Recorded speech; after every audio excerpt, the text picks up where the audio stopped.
সিআরএমে lead ম্যানেজমেন্টটা কিভাবে আপনারা করবেন বা আইডিয়াল একটা সিআরএম কীরকম হওয়া উচিত যেখানে আপনার কাস্টমারদেরকে সঠিকভাবে আপনারা মেনটেন করতে পারেন।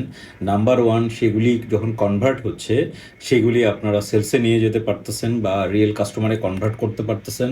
আবার যেগুলি জাঙ্কে যাচ্ছে সেগুলি মার্ক করে জাঙ্কে পাঠাই দিতে পারতেছেন, ফিল্টার করতে পারতেছেন, টিম লিডার সেট করতে পারতেছেন।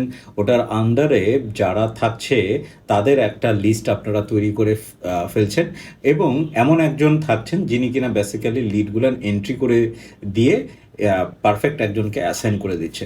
অথবা ফেসবুকে যেই আপনার লিডগুলো পাচ্ছেন সেগুলি এক্সেল ফাইলের মাধ্যমে আপলোড করে দিতে পারতেছেন। তো এই পুরো প্রসেসগুলি আপনি কিভাবে করবেন এবং এগুলি করার জন্য একটা সলিড প্ল্যাটফর্ম যদি না থাকে তাহলে আপনার লিডগুলো কিন্তু হিজিবিজি হয়ে যাবে। এই যে লক্ষ লক্ষ টাকা দিয়ে আপনি লিডগুলা আনছেন মার্কেটিংয়ের মাধ্যমে, সেটা ফেসবুক হোক বা যে কোনো মাধ্যমের আনছেন, সেগুলি যদি সংরক্ষিত না থাকে আপনার ডেটাবেজে তাহলে পুরো টাকাটাই বা পুরো মার্কেটিংয়ের প্রসেসটাই আপনার নষ্ট হয়ে গেল। তো এটার জন্য আমাদের যে সিআরএমটা, এটা পারফেক্ট একটা সিআরএম যেখানে আপনারা প্রত্যেকটা ডাটা সংরক্ষিত রাখতে পারছেন এবং আপনার এখান থেকে কোনো স্টাফ যদি দেখা গেল একটা স্পেসিফিক ডেতে আসলো না বা ওই দিন ফলো আপ আছে, অথবা আপনার স্টাফটা জব সুইচ করলো বা কোনো কারণে কন্টিনিউ করছেন না, তাহলে ওই লিডটা অটোমেটিকলি আপনি আরেকজনকে অ্যাসাইন করে দিতে পারছেন, যেটার মাধ্যমে